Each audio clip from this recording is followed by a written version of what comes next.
Did you meet any of the other domestics? Yeah, I met one other lady who was working for this. Oh, besides this lady? No, not at that point. No, there weren't many of us around, and I didn't meet many. The Downies were they were in charge of the Jamaican Association at the time. And as was stated earlier, the people were looking out for each other at that time, because I would be invited to the meeting and I would be introduced to other people. But that group was more, quote unquote, more professional people in it, not so many people who are domestics, but people who are more highly educated and had a different status with government and that kind of thing. That was the kind of people. The interaction between the people were good, because it was a smaller group, and they seemed to know each other, or if they didn't, they welcome. It was a very welcoming place. And so later on, actually, the person who I met from this family, once my contract was up and I was out of there quite fast, her and I rented an apartment on Bank Street where we shared. I can remember, the floor was green and we had one of those old-fashioned tubs, and but it was ours. And so we stayed together for a while, and in those days you could apply for, as a landed immigrant, you could apply to Manpower, and they would pay your way to go to school. So that's what I did to do upgrading, and so once I left, that's what I was doing academic upgrading, and then after that I went to started taking courses at Woodruff, which is a different campus, and then I went to Carleton and did my degrees. This I find is very important, that for me as well, that I really took time to educate myself once I got out of that situation. So I took that opportunity to really educate myself as much as I could, to the extent that I got 2 degrees in social work. But I never went to high school. So I came with an education level of grade 8. Because you had to have that in order to get into the country. That was one of the criteria, that you're between the ages of 18 and 35, and that you had at least grade 8 of education and you were able to pass the medical. Those were some of the things that were the criteria, some of the criteria. But I took that opportunity once I got here to really educate myself. And my friend,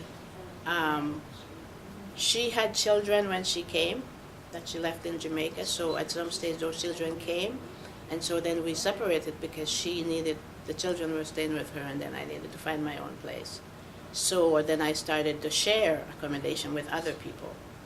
So that's one of the ways that I get to know Ottawa, because I lived in a lot of different places with different people, to share accommodation. But I think one of the things that I think is really important as well, is that the process of how the different group of domestic workers came. So in the 50s, there were a different group of people who came as a group. In my case, I came alone. I had no idea of what I was coming into, because there was absolutely no training. I did my own training in terms of doing my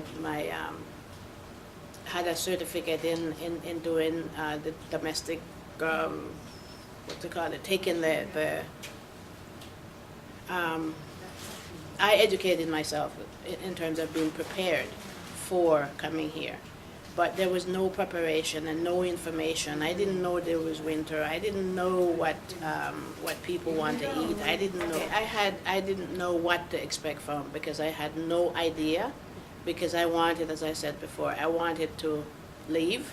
I wanted to start a better life for myself while I could. And so I did not do my own research.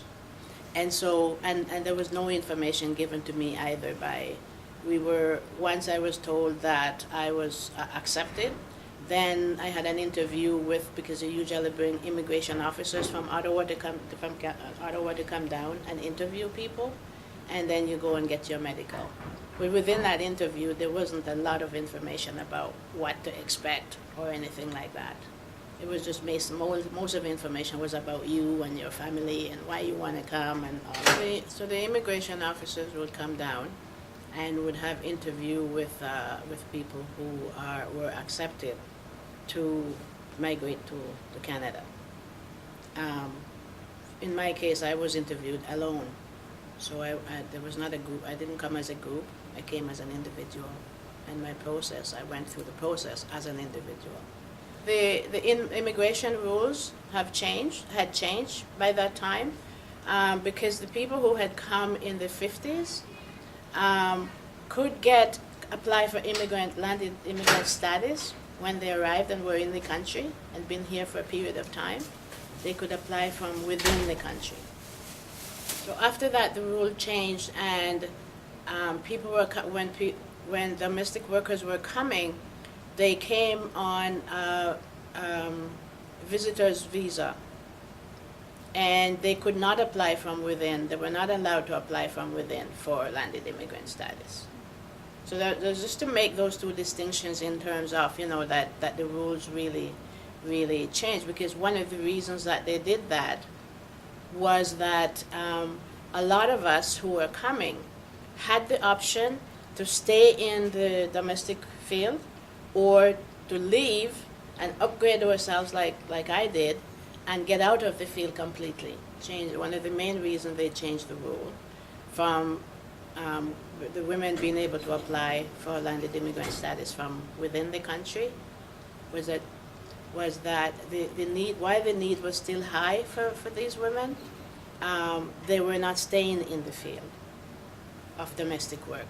They were leaving and going to upgrade themselves or get other jobs, and so rather than the government working on changing how that could occur, they changed the rules. So people who came from, for example, after I did, I knew that before I came, so I made sure that I had my landed immigrant status before I came. But some of the women who came after I didn't. And so and a lot of them also were sponsored by the people who, when you apply at that agency or wherever, those people sponsored you and pay your way. So therefore, when you arrive, you're very dependent on your employer. So, and they would use some scare tactic about deportation when people would not do some of the things that they wanted them to do, like, for example, sleeping with someone's husband, getting raped, or sleeping with the dog, or having the child in the room when you in your room, so that when he cries or when the child wakes up, the parents don't have to get up, you do, type thing. So I have heard that from some of the other women, that their situations were different and were unique, in the sense that they were together and they had support and the government provided them with that. But women who came later, it was really quite not as good or as positive. So I know this because once I finished my school, I also work with a CISO to support the women and advocate on behalf of the women, some of the women who had come after I had, and were going through some of these challenges. So I would accompany them to immigration when they have an appointment. I would identify for them doctors and doctor's appointment, and all these different areas where they needed support. I would accompany them to do that.